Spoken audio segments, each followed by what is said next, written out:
If you're always the one texting first, stop. Try this. Send one last message and just watch who reaches out on their own. The silence you'll hear? That's your answer. I spent years chasing people who didn't care about me. And the scariest part, I didn't even see it. Because they didn't look like bad people. They smiled. They said the right things. But their actions kept telling me the same thing over and over. You are not a priority. In this video, I'm going to break down 4 specific types of people who are quietly draining your energy. No fluff, no filler. Just real, concrete signs. And after each one, you're going to think of someone in your life. Guaranteed. And at the very end, I'll tell you the one thing most people only figure out way too late. Ever feel like you're constantly running after people, trying to get them to notice you?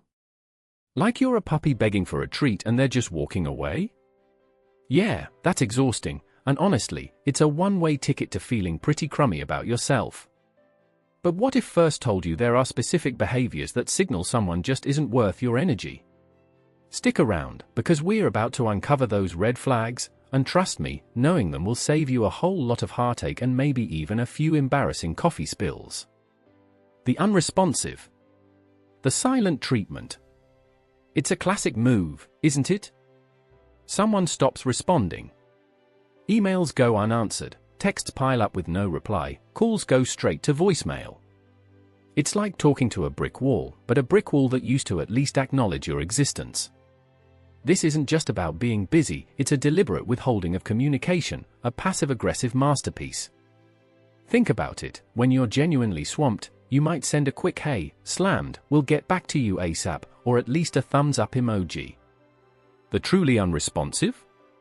They leave you hanging in the digital void, wondering if you offended them, if they spontaneously combusted, or if they've joined a silent monastic order. This kind of behavior can be incredibly draining. It forces you to do all the emotional heavy lifting. You're the one trying to decipher the silence, trying to figure out what went wrong. It's like a cosmic game of charades where you're the only one playing, and your opponent is a ghost. You might overanalyze every past interaction, every casual comment, searching for the hidden offense. Was it that joke about their questionable fashion sense? Did you accidentally use their favorite mug? The ambiguity is the real kicker. It breeds insecurity and self-doubt, slowly chipping away at your confidence. Consider a work scenario. You've sent a crucial proposal to a colleague, and crickets. Days turn into a week. You need their input to move forward, but your messages are met with the deafening roar of silence. You might feel compelled to send follow-up emails, each one a little more desperate than the last, like a lonely SOS from a sinking ship. Or perhaps in a friendship, you reach out to make plans, and your messages are read but not replied to. You see their online status update, they're clearly active, but your invitation is treated like a telemarketing call nobody wants to answer. It's a subtle, yet powerful, way of saying you're not a priority. Ultimately, chasing the unresponsive is a losing game. It's like trying to catch smoke. You expend energy, you get frustrated, and you rarely, if ever, achieve your goal. People who consistently exhibit this behavior often have their own issues, and their silence is usually a reflection of them, not you. Continuing to pursue someone who is actively shutting you out is like banging your head against that aforementioned brick wall. It hurts, it's unproductive, and it usually results in a headache and no progress. It's a sign that perhaps, just perhaps, it's time to redirect that energy elsewhere. The disrespectful. When someone consistently shows you disrespect, it's a clear signal that your presence isn't valued. This isn't about a one-off bad mood or a momentary lapse in judgment. We're talking about a pattern of behavior. Think about the friend who always cuts you off mid-sentence, or the colleague who dismisses your ideas without a second thought. They might roll their eyes when you speak, offer sarcastic remarks disguised as jokes, or simply ignore your contributions altogether. It's like trying to have a serious conversation with a brick wall, frustrating and ultimately unproductive. This disrespect can manifest in subtle ways, too. Perhaps they consistently forget important details about your life, like your birthday or a significant event you shared. Or maybe they make plans with you and then cancel at the last minute, time after time, without a genuine apology or explanation. It's the quiet erosion of your self-worth, a slow drip of you don't matter. Imagine planning a special dinner for someone, only for them to show up an hour late, smelling faintly of another restaurant, and complaining about the menu.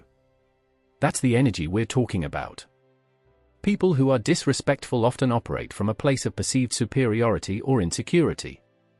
They might feel the need to put others down to feel better about themselves. It's a defense mechanism, albeit a rather unpleasant one. You might notice they rarely apologize sincerely, if at all.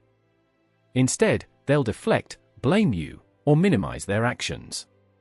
"Oh, first was just joking," they'll say, as if that magically erases the sting of their words. Or perhaps, "You're being too sensitive." This invalidates your feelings and shifts the responsibility away from their poor behavior. Ultimately, chasing someone who consistently disrespects you is like trying to fill a leaky bucket. No matter how much effort you put in, how much you try to prove your worth, the foundation of their regard for you is flawed. Their actions speak louder than any words they might offer to placate you. It's a drain on your energy, your emotional well-being, and your precious time. Recognizing this pattern is the first step towards reclaiming your dignity and focusing your energy on relationships that nourish, not deplete. The manipulative. These are the people who play mind games. They're like skilled illusionists, but instead of making rabbits disappear, they make your self-esteem vanish. You might find yourself constantly questioning your own judgment, wondering if you're overreacting or being too sensitive. They're masters of deflection, turning every conversation back to themselves or making you feel guilty for bringing up an issue. For instance, if you express hurt over something they did, they might respond with, "Oh, so you're saying First am a terrible person? First can't do anything right, can First?" Suddenly, you're apologizing for their feelings, and the original problem is forgotten. They often use a technique called gaslighting. This is where they subtly make you doubt your reality. Maybe they'll deny saying something you clearly remember them saying, or insist an event happened differently than you recall. It's like they're rewriting your personal history, leaving you feeling confused and insecure. Think about a situation where you're absolutely certain you left your keys on the counter, but they insist you always leave them in your bag. After enough of these little corrections, you start to wonder if your memory is actually that bad. It's not about improving your memory, it's about eroding your confidence. Another hallmark of the manipulative type is their ability to make you feel indebted to them. They might do you a small favor, then hold it over your head for months, expecting you to do anything they ask in return. Or they'll play the victim, constantly highlighting their sacrifices and struggles to elicit sympathy and control your actions. This creates an imbalance in the relationship, where you feel obligated to constantly appease them. It's like a never-ending game of emotional poker where they always seem to have the winning hand, and you're just trying to keep up. These individuals often wear a mask of charm and helpfulness, making them incredibly difficult to spot at first. They might shower you with attention and compliments, only to withdraw it abruptly or use it as leverage later. Their words and actions rarely align. They might promise the moon but deliver a pebble, all while making you feel like you should be grateful for the pebble. It's a subtle dance of manipulation, designed to keep you off balance and dependent on their approval. You end up walking on eggshells, constantly trying to anticipate their needs and avoid their displeasure, which is, of course, exactly what they want. The uninterested. Some people just don't seem to have you on their radar. You send a text, and it disappears into the digital abyss, never to be seen or replied to. You suggest a meet-up, and the response is a masterclass in evasion, a polite but firm sidestep. It's like trying to get a cat to wear a tiny hat. They'll tolerate it for a millisecond before a swift, decisive escape. This isn't about being busy, it's about a distinct lack of effort. Their communication is sporadic, like a faulty Wi-Fi signal, coming and going without rhyme or reason. Observe the pattern. Their messages are brief, often lacking the reciprocal questions that fuel genuine connection. They might respond to your lengthy anecdote with a single emoji, a digital shrug. When you do manage to engage them, the conversation tends to be superficial, circling around safe, unchallenging topics. There's no deep dive into their thoughts, no sharing of vulnerabilities, nothing that suggests they're invested in the unfolding narrative of your lives intertwining. It's the conversational equivalent of a lukewarm handshake, perfectly polite but devoid of warmth. Think about it like this: if you were really excited about a new restaurant, you wouldn't just send a picture of the menu and expect your friend to be equally thrilled. You'd talk about the ambience, the dishes, the anticipation. When someone consistently offers you the equivalent of that menu picture without the enthusiastic commentary, it signals a lack of genuine interest.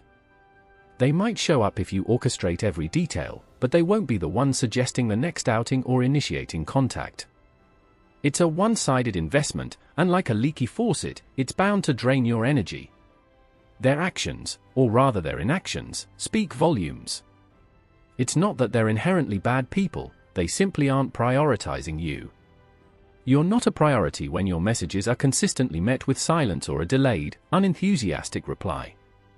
You are not a priority when they never initiate plans, never ask about your day, never seem curious about your world. This lack of proactive engagement is the clearest indicator. It's like trying to grow a plant in barren soil. No matter how much you water it, it's unlikely to flourish. So, remember, if someone consistently makes you feel like you're an afterthought, if they're always too busy to make time for you, or if their words and actions just don't match up, it's time to shift your energy. True connections are built on mutual effort and respect. You deserve people who show up for you, not people who make you wonder if they'll show up at all. Think about it like this: you wouldn't keep watering a plant that's clearly wilting, right? You'd move it to a sunnier spot or find a new one. The same goes for your relationships. Invest your precious time and emotional energy in those who reciprocate, those who make you feel seen and valued. If this resonated with you, hit that like button. And tell me in the comments, what's one sign you've learned to recognize that tells you it's time to let go? Next time, we're diving into something equally important: how to build unshakable self-confidence, even when life throws you curveballs. You won't want to miss it.